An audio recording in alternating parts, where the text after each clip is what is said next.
टुनटुनी चिड़िया अपने पति राजू कबूतर के साथ रहा करती थी। दोनों पति पत्नी एक समोसे का ठेला चलाया करते थे।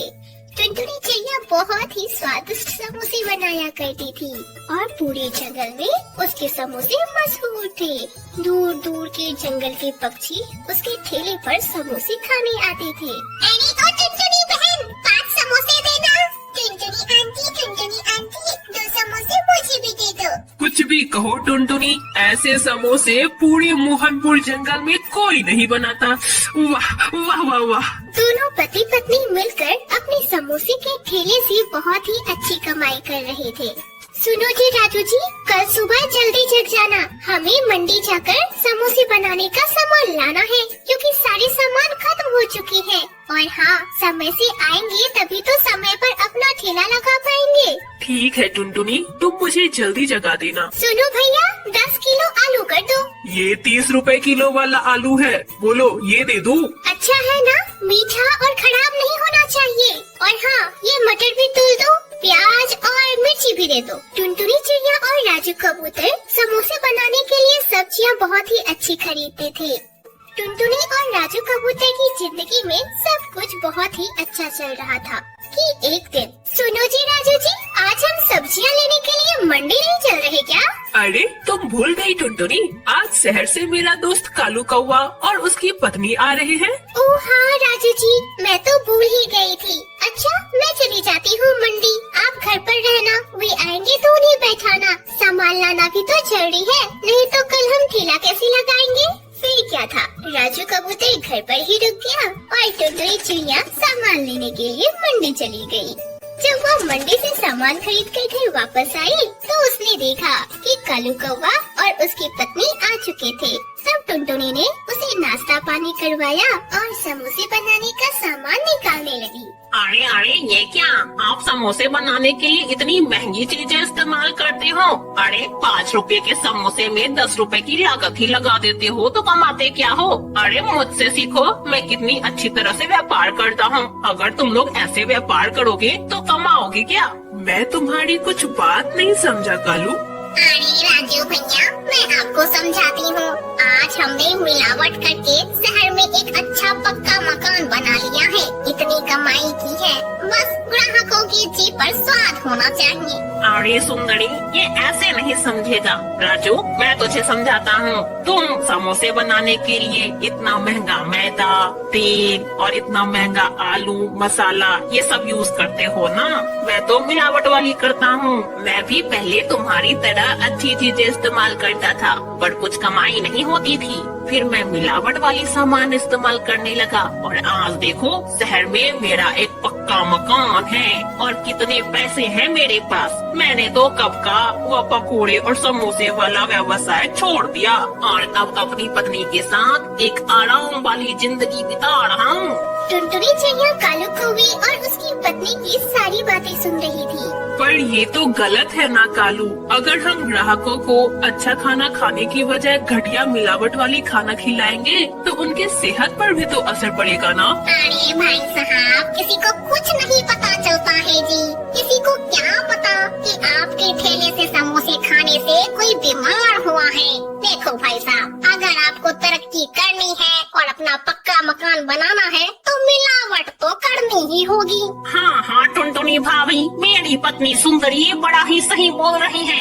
आगे बाल बच्चे भी तो आएंगे, कब तक ऐसे रोजाना कमा कर खाओगी? कुछ बचाओगी भी तो। मिलावट करना शुरू कर दो टुनटुनी भाभी, नहीं तो बहुत पछताओगी। सुंदरी कौवे और कालू कौवे की बातें टुनटुनी चिड़िया के दिमाग में बैठ गई और उसके मन में कम लागत पर अधिक पैसे कमाने की लालच आ गई। फिर क्या था, एक दिन जब टुनटुनी चिड़िया अपने पति राजू कबूतर के साथ मंडी पहुंची तो अरे अरे टुनटुनी दीदी, आज सब्जी नहीं खरीदनी? नहीं नहीं भैया, थोड़ी देर में आती हूँ। सुनो जी राजू जी, ये सामने वाली गली में जो लास्ट वाली दुकान है ना, वहाँ कम कीमतों पर सब्जियाँ मिलती है, चलो वहाँ से खरीदते हैं।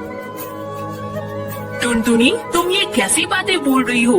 तुम सुंदरी और कालू कौवे की बातों में आ गई क्या? क्या तुम उनकी बातें मान रही हो और घटिया सामान खरीदने वाली हो क्या? हाँ नहीं तो राजू जी, हम कब तक इस टूटी फूटी झोपड़ी में रहेंगे?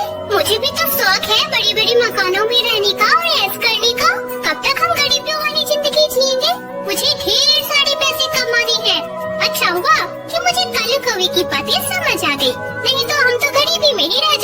टुनटुनी देखो, मुझे ये सब ठीक नहीं लग रहा। कहीं ये ना हो कि हमारी लालच का नतीजा बहुत बुरा निकले। देखो जी राजू जी, अभी आप चुप रहो और मुझे सामान खरीदने दो। सेठ जी, आपके पास कोई सस्ता मैदा है जो खुला में हो? और हाँ, तेल वगैरह भी सस्ती वाली देना, खुली वाली। हाँ हाँ, मैं समझ गया कि तुम कौन से मैदे और तेल की बातें कर रही हो। रुको, मैं अभी अंदर से लेकर आता हूँ। दुकानदार अंदर जाता है और गोदाम से कटे वाले मैदे और सस्ते तेल लेकर आता है। अरे भैया, इस मैदे में तो घुन लग गई है। देखो, अगर सस्ती चीजें लोगे तो थोड़ी बहुत खराब तो मिलेगी ही ना। अजी राजू जी, कहाँ घुन लगी हुई है? अभी इसे घर ले जाकर अच्छे से चावनी से छान लूंगी। देखना, सारे कीड़े हट जाएंगे। टुनटुनी चिड़िया के मन में अब तो ज्यादा से ज्यादा पैसे कमाने का लालच आ गया था। इसलिए टुनटुनी ने अपने पति राजू कबूतर की बातों को हल्के में ले लिया और सारी घटिया सामान खरीद कर अपने घर आ गई। अब टुनटुनी चिड़िया सारी मिलावट वाले सामान से समोसे तैयार करती है और शाम में अपना ठेला लगाती है। ग्राहकों की भीड़ तो उसके ठेले पर लगी हुई थी और देखते ही देखते उसके सारे मिलावटी समोसे बिक जाते हैं। अरे वाह, कितने पैसे मिले आज! देखा राजू जी, आज हमारी कमाई दोगुनी पड़ गई। देखा कितनी कमाई हुई हमारी। कालू भैया ने सच ही कहा था, उन्हें सब कुछ पता है। अब देखना, हमारा भी पक्का मकान होगा। हम ऐसो आराम वाली जिंदगी जिएंगे।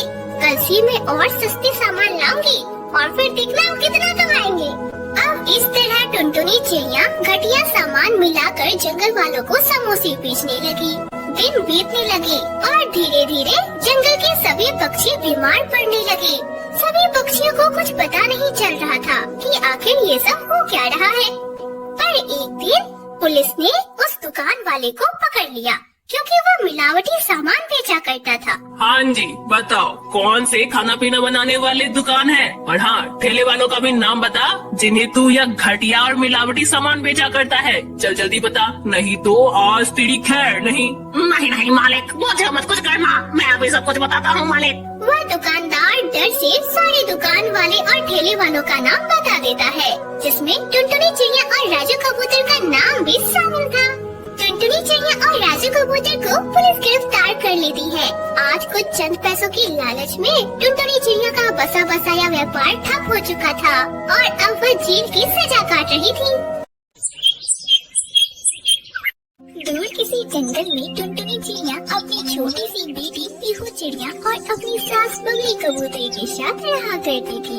एक दिन टुनटुनी चिड़िया अपनी बेटी पीहू चिड़िया को समझाते हुए कहती है, देखो पीहू बेटा, हम सभी बहुत गरीब हैं, इसलिए हमें कुछ ऐसे खर्च कम करने होंगे जिससे हमें कुछ पैसों की बचत हो सके। माँ, फिर हम उन पैसों का क्या करेंगे? पीहू बेटा, वो पैसे तुम्हारी पढ़ाई और जरूरतों की चीजों में खर्च होंगे, इसलिए बिना कुछ सोचे समझे फिजूल के पैसे खर्च मत करना। पर मम्मा, मैं तो पैसे खर्च करती ही नहीं हूँ। मुझे जो भी जरूरत पड़ता है मैं उसे आपको बता देती हूँ, आप ही तो मुझे लाकर देती हो। तभी वहाँ टुनटुनी चिड़िया की सास बगली कबूतरी आ जाती है और बीच में ही बोल पड़ती है, अरे बहू, तू ये क्या बोल रही है? तू अपने जैसा इसे भी बनाना चाहती है क्या? काम चोर कहीं की, खुद तो एक काम करती नहीं और अब इसे भी बोल रही है कि एक काम ना करे। माँ जी, आप ये कैसी बातें बोल रही हो? वह भी नन्ही सी बच्ची के सामने। माँ जी, अरे तो मैंने इसमें क्या गलत बोल दिया? जब से तो इस घर में आई है, घर का बंटा धार हो गया है।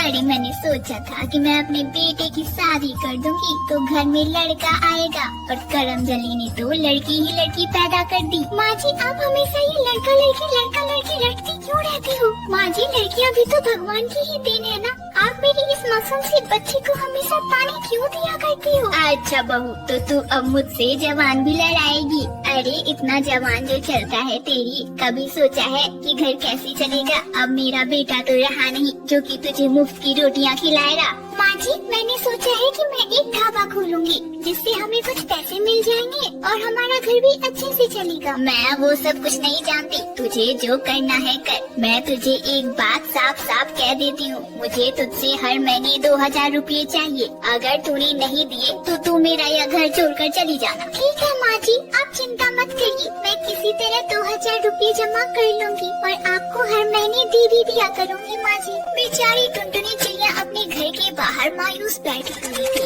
तभी वहाँ उसका भाई आ जाता है और उससे कहता है, क्या बात है बहना, तो यहाँ मायूस क्यों बैठी हुई है? अरे भैया आप कब आए, मैंने तो ध्यान ही नहीं दिया। अरे तू वो सब छोड़, ये बता मुझे कि तुझे आखिर हुआ क्या है, तू इतनी उदास क्यों है? भैया आपको तो पता ही है कि बंटी जी अब नहीं रहे।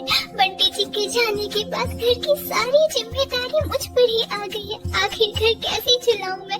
भैया इसके लिए मैंने सोचा भी कि मैं एक ढाबा खोल लेती हूँ, पर भैया समझ नहीं आ रहा कि ये ढाबा आखिर किस जगह खोलूं। अरे बहना, तो इसमें सोचने वाली क्या बात है? हमारे जंगल में जो बांस वाली पुल है ना, वही पास में एक टीला है, तू वहीं पर अपना ढाबा खोल ले। पर भैया वह टीला तो बहुत ऊंचा है, क्या वहाँ कोई ग्राहक आएंगे? भैया ऐसा ना हो कि मेरा ढाबा खुलने से पहले ही बंद हो जाए। अरे बहना, इसके 2 फायदे हैं। अगर कोई पक्षी उस टीले के पास जाएगा तो इतनी ऊंचाई पर उसे बहुत जोर की भूख लगेगी, तो वह तेरे ही ढाबा से खाना खाएगा।